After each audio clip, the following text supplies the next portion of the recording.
의 삶을 인도하시고 지키시고 은혜 베풀어 주신 그 은혜를 감사하면서 예배를 드리는 맥주 감사 주일입니다. 이런 글이 있습니다. 이렇게 지내면 좋을 텐데 라고 하는 제목의 글입니다. 인사할 때 머리를 조금 더 숙이면 보다 정중해 보입니다. 그러나 그걸 아낍니다. 도움을 준 사람에게 감사합니다 하면 참 좋을 텐데 그걸 아낍니다. 실례를 했으면 죄송합니다 하면 참 좋을 텐데 그걸 아낍니다. 오해를 했으면 겸손하지 못한 제 잘못입니다 하면 좋을 텐데 그걸 아낍니다. 칭찬의 말도 아끼고 격려의 말도 더 아낍니다. 주어서 손해볼 것도 아까울 것도 없는데 이런 글입니다. 오늘 우리가 맥주 감사주일 예배를 드리면서 하나님 앞에 그리고 사람들 앞에 칭찬의 말, 감사의 말, 격려의 말 아끼지 않았으면 좋겠습니다. 우리 옆에 분하고 함께 인사를 나눕니다. 서로 감사합니다. 네.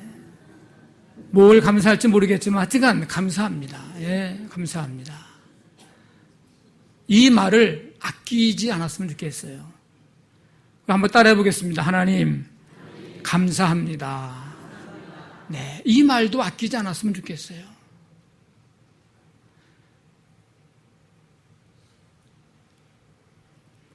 오늘 시간 예수님께서 6월절 절기를 지키시기 위해서 갈릴리에서 예루살렘으로 가시는 그 길에 일어난 이제 하나의 사건입니다.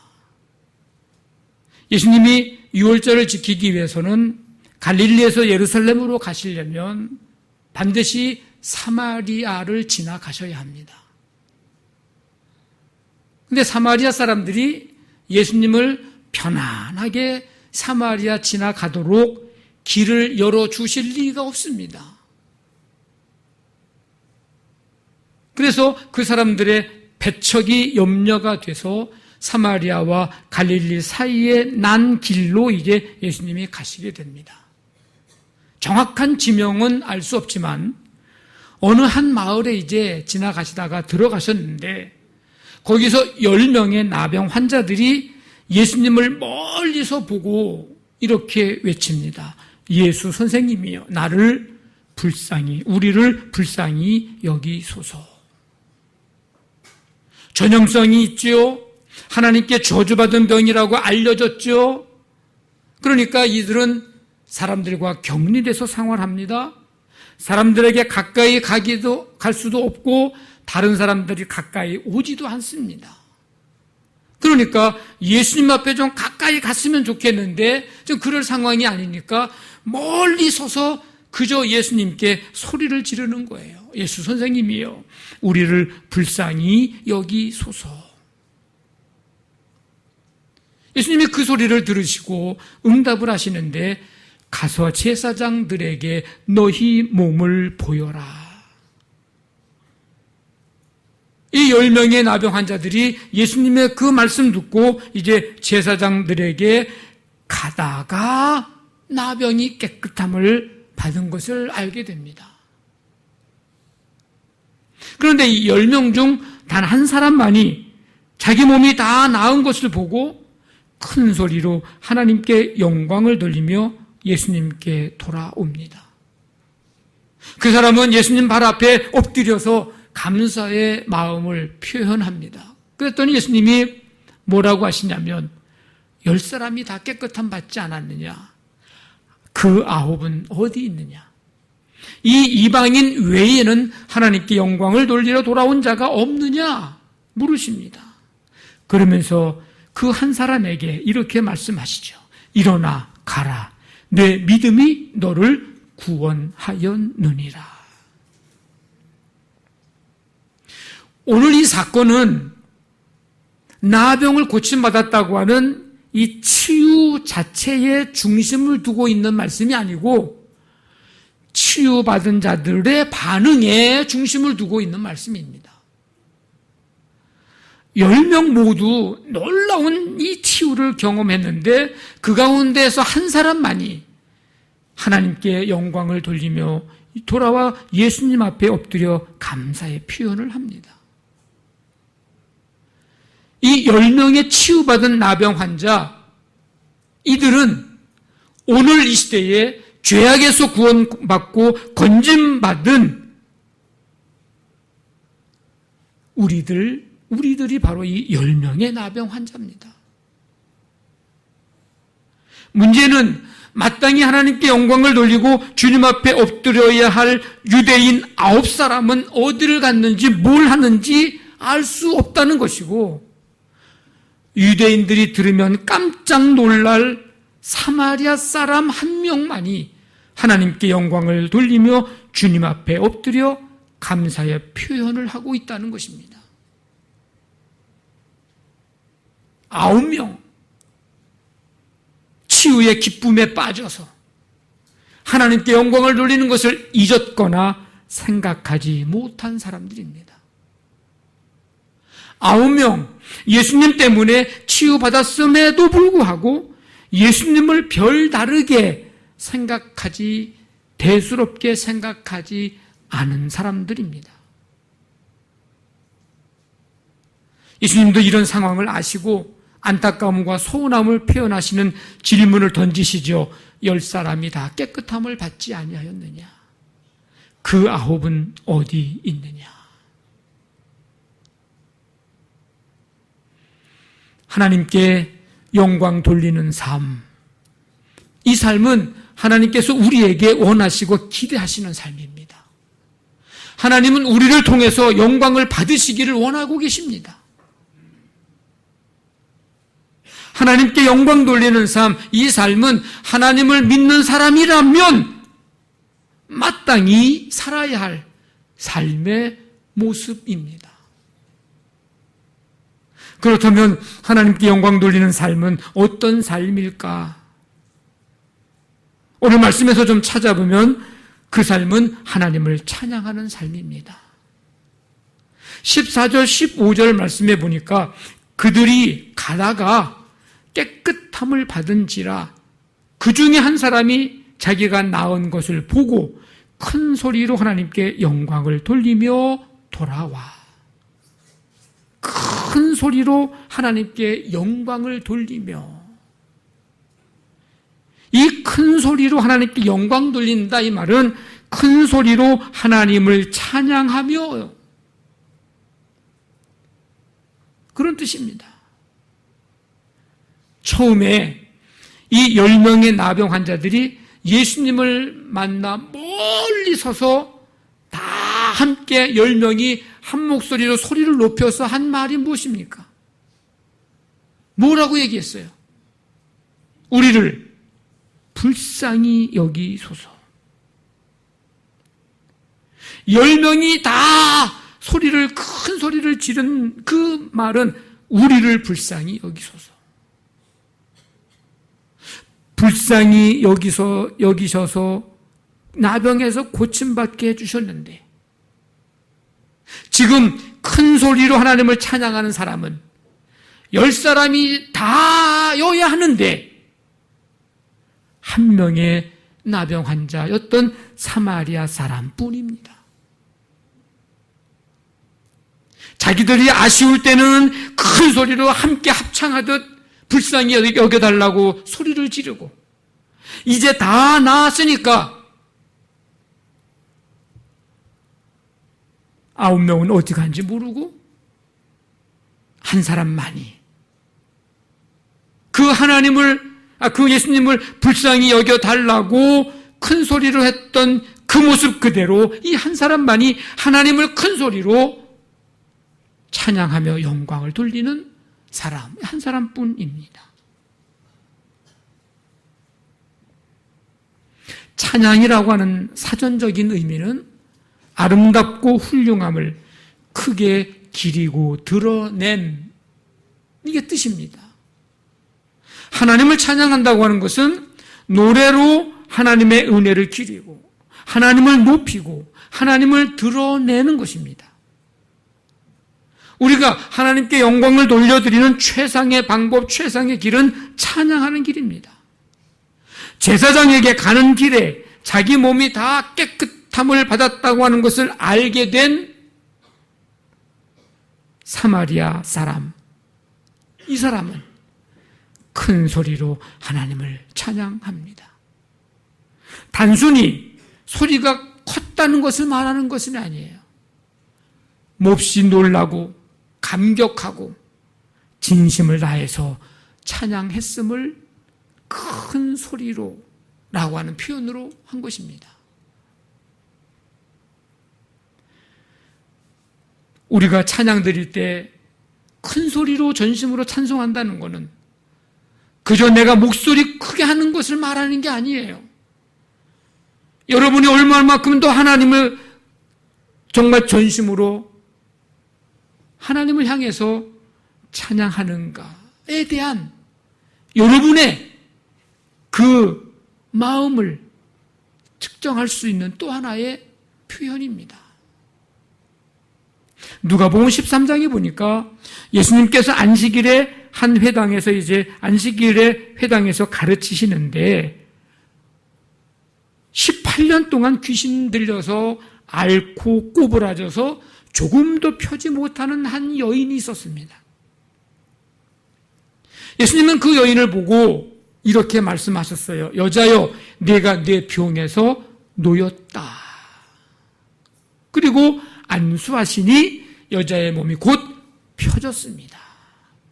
18년 동안 한 번도 펴질 못한 사람이 오늘 이 놀라운 역사를 경험하게 된 거예요. 근데 중요한 것은 이 사람이 그 병이 나았다고 하는 게 중요한 게 아니고 그 다음에 이 여인이 행한 행동이 더 중요합니다. 하나님께 영광을 돌리는지라. 이 여인이 몸이 곧 펴졌다. 거기서 끝나질 않고 하나님께 영광을 돌리는지라. 이렇게 끝납니다. 오늘 본문의 한 사람, 사마리아 사람, 방금 말씀드린 18년 동안 귀신 들려 앓으며 꼬부라져 펴지 못했던 여인, 하나님께 영광을 돌리는, 하나님을 찬양하는 공통점이 있습니다. 단순히 이들이 병에서, 나병에서, 이 귀신 들려서 이런 것에서 고침받았기 때문에 찬양을 한 것이 아닙니다. 물론 그 이유도 있죠. 그러나 예수님의 권세 있는 말씀으로 새 시대를 그들에게 열어주시는 치료자 예수님이 치유의 본질이라는 사실을 저들이 찬양을 통해서 하나님 앞에 영광 돌리면서 그 예수님을 드러내고 있다고 하는 것이 더 중요한 것입니다. 올 한 해의 삶을 시작하면서 우리는 하나님 앞에 큰 소리로 간절한 목소리로 기도하며 고백하며 이 한 해를 출발했습니다. 하나님, 우리를 긍휼히 여겨 주옵소서. 하나님, 은혜 베풀어 주옵소서. 하나님, 우리의 삶을 인도해 주옵소서. 큰 소리로 간절하게 기도하면서 출발했습니다. 기도한 대로 하나님의 긍휼을 힘입어 여기까지 왔고, 하나님의 은혜를 힘입어 지금까지 어느 것 하나 하나님의 은혜가 아닌 것이 없었고,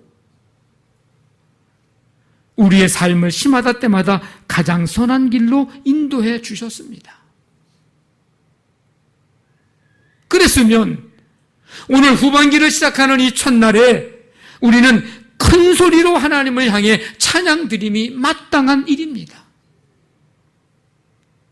우리를 불쌍히 여겨달라고 해서 불쌍히 여겨 주었더니 온데간데 없었던 9명이 돼서는 안 되고, 불쌍히 여겨달라고, 긍휼히 여겨달라고, 인도해달라고, 하나님께서 함께 달라고 해서 함께 주고 긍휼히 여겨주고 인도해 주었을 때 큰 소리로 하나님을 찬양한 한 사람, 한 명이 오늘 우리가 되어야 합니다.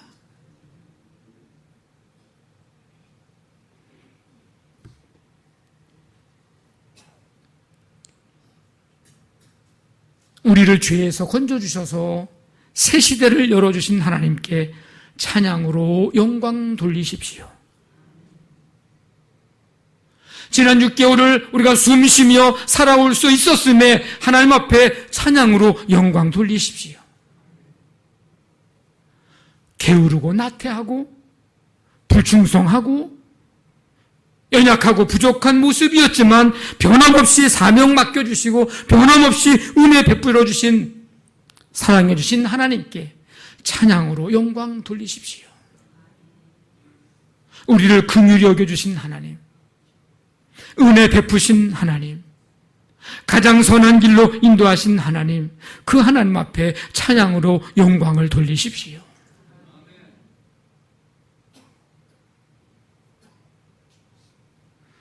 오늘 이 말씀에서 왜 굳이 사마리아 사람 한 사람, 이 사람이 예수님 앞에 주님 앞에 엎드리고 주님 앞에 찬양과 영광을 돌리는 사람, 왜 하필이면 사마리아 사람일까? 이 말은 선민이라고 자처하는 유대인들, 아브라함의 자손이라고 자부심을 가지고 있었던 유대인들, 니네들은 뭐 하는 거냐라고 묻는 거예요. 저 이방인들, 사람 취급받지 못하는 사람들, 너희들이 그렇게 무시하고 개처럼 여기는 저 사람들, 그들도 주님 앞에 영광 돌리고 주님 앞에 와서 지금 감사하고 있는데 유대인들 너희들은 뭐 하고 있느냐는 겁니다. 어디 갔느냐는 거예요. 9사람. 먼저 믿는다고, 신앙생활 오래 했다고, 은혜 받았다고 하는 사람들, 예배하지 않고 하나님께 영광 돌리지 않고 기도하지 않고 뭐 하고 있느냐고 오늘 우리에게 물으시는 거예요. 예수님.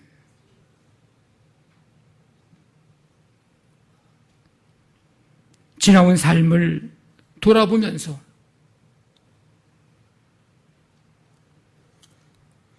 하나님을 찬양하며 큰 소리로 하나님께 영광 돌리며 이제 또 앞으로 우리가 살아갈 이 해의 남은 6개월의 삶을 그렇게 하나님께 영광 돌리며 사는 삶이 우리 삶 되기를 간절히 바랍니다. 하나님께 영광 돌리는 삶, 그것은 또 한 가지는 하나님께 감사의 마음을 표현하는 것입니다. 15절 16절 말씀에 보면 돌아와, 하나님께 큰 소리로 영광을 돌리며 돌아와 예수의 발 아래에 엎드리어 감사하니. 이 돌아온다는 표현은요, 가는 방향, 내가 지금 진행하던 그 방향과 반대로 몸을 돌리는 동작을 말합니다. 그런데 그건 단순한 물리적인 움직임을 말하는 것이고, 오늘 이 돌아온다고 하는 것은 그 의미를 뛰어넘어서서 삶의 방식과 가치관을 바꾸고 죄를 회개하며 하나님을 믿기로 결심하는 것을 의미합니다. 누가복음 15장에 잃은 아들의 비유, 소위 그 탕자의 비유의 말씀이 나옵니다. 둘째 아들이 아버지에게 자기의 몫을 달라고 해서 재물을 가지고 이제 먼 나라로 가죠. 호랑방탕합니다. 다 써버리고 말아요. 뒤늦게 깨닫고 아버지께로 돌아가는 이제 결심을 하는데, 말씀에 뭐라고 되어 있냐면 이에 스스로 돌이켜 이에 일어나서 아버지께로 돌아가니라.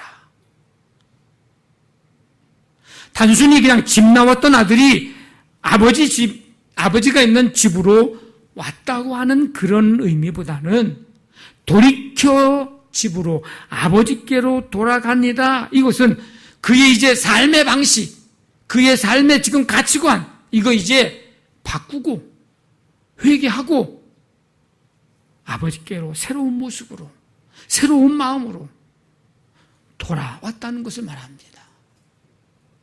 지금 이 사마리아 사람이 한 사람만이 예수님께 감사하기 위해서 그의 삶의 방향을 돌이킵니다. 예수님 앞에 나와 엎드렸어요. 이 사람은요, 자기가 믿고 있는 신이 있어요. 근데 이제는 그 신에게 바쳤던 경외를 이제는 예수님께 바치기로 결단하고 주님 앞에 와 엎드린 겁니다. 돌아온 거죠. 하나님께 영광을 돌린다는 것은 가치관과 방향을 하나님께로 돌이켜서 감사의 마음을 하나님께 표현하는 것입니다. 예수님은 물으시죠. 17절에 10사람이 다 깨끗함 받지 아니하였느냐? 그 9은 어디 있느냐? 오늘 우리에게 물으십니다. 동일하게. 지난 6개월의 삶을 하나님의 은혜로 인도하심으로 살아왔지 않느냐? 그런데 하나님 앞에 예배함으로 찬송함으로 감사의 마음을 표현해야 할 사람들이 지금 어디 가고 어디 가서 뭐 하고 있느냐고 오늘 우리에게 물으시는 거예요.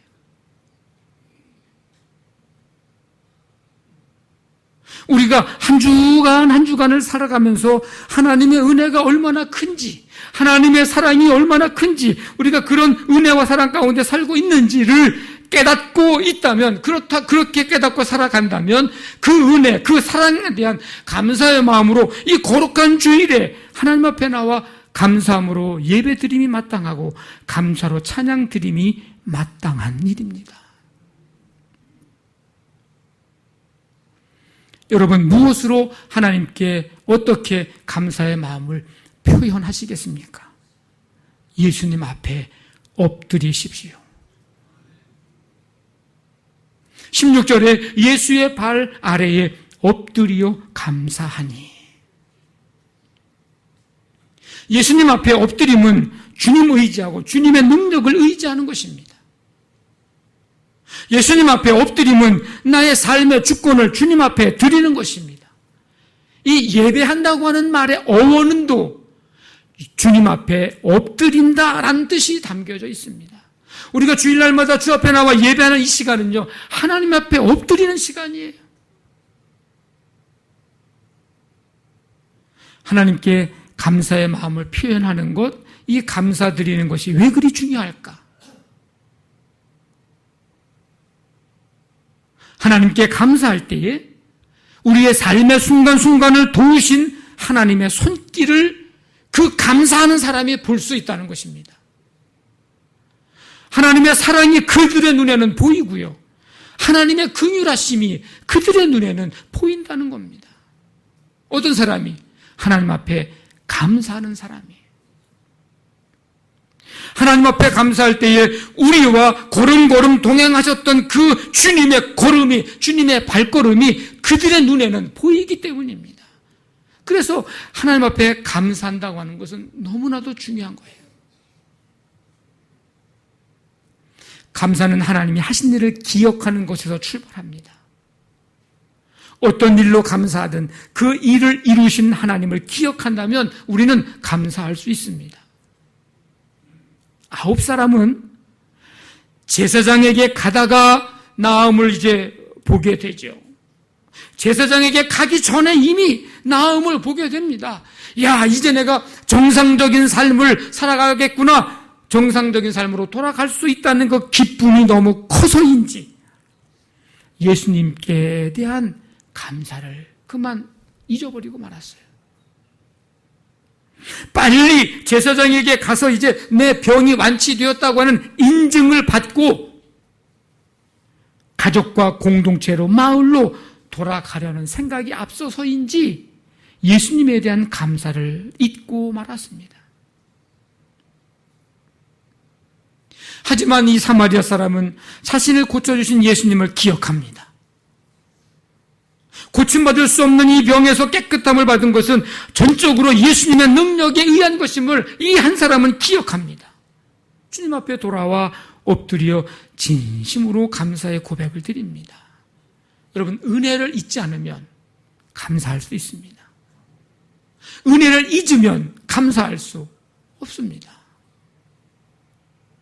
감사하는 사람은 영적 기억력이 좋은 사람입니다. 우리의 이 육적인 뇌는, 기억력은 시간이 가면 갈수록 점점 쇠퇴해갑니다. 돌아서면 잊어버립니다. 그러나 영적인 기억력은 그건 나이와 상관없는 거예요. 나이가 많다고 잊어버리고 젊다고 기억하는 게 아닙니다.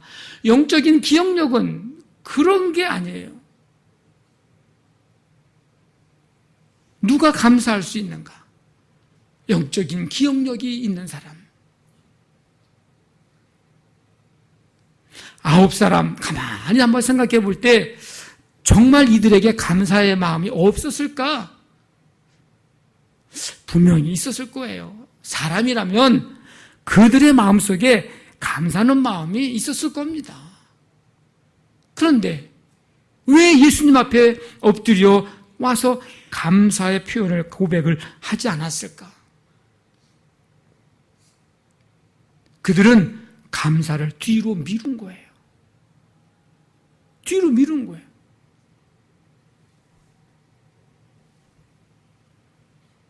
그러다 보니까 뭘 놓치고 말았느냐? 감사의 타이밍을 놓치고 말았어요. 감사할 시간, 감사드릴 기회가 지나가 버리고 말았어요. 여러분, 감사의 타이밍을 놓치지 마십시오. 하나님께 지금 감사하십시오. 지금. 여러분, 부모님께 지금 감사하십시오.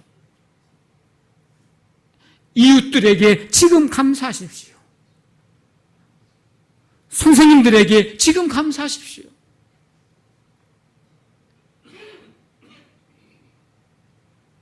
여러분, 자녀들에게도 지금 감사하십시오. 감사가 자녀들이 부모님들에게만 감사하는 법이 없어요. 부모들도 자녀들에게 감사할 줄 알아야 합니다. 하나님께 영광 돌리는 삶은 어떻게 해서든지 어떤 모양으로든지 표현이 되어야 합니다. 찬송하는 것으로, 감사하는 것으로.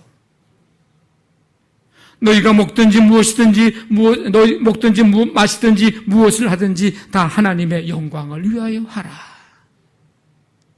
오늘 우리 모두 날마다 하나님 앞에 영광 돌리는 삶, 이 삶을 살아가는 우리 모두가 되시기를 주님의 이름으로 간절히 축원합니다. 아멘.